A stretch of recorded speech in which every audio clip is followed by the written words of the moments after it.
First எடுத்ததை ஒரு 2 பாதியாக பிடிச்சிப்போம், 2ஆக பிடிச்சிப்போம். அதில் ஃபஸ்ட்டு நல்லா ஈக்குவலாக வச்சுப்போம். ஃபஸ்ட்டு நல்லா இந்த மாதிரி நல்லா திக் பண்ணுங்க, நல்லா கலரும், நல்லா கலரி வச்சுப்போம்.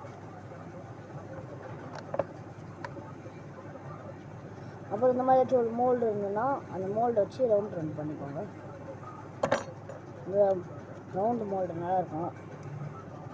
இதில் இந்த மாதிரி ஹோம் கிளே ஸ்மெல்லே ஹாஸ்பிட்டல் ஸ்மெல் மாதிரி இருக்கும். பாருங்கள் பாருங்கள், இப்போ தான் சொன்னாங்கன்னா ஒரு ஸ்மெல் வருது, எங்கள் அப்பா சொன்னார். இந்த மாதிரி நார்மலாக வச்சுப்போம். நம்ம நல்லா அமைக்கிப்போம். அடுத்த வீடியோவில் நான்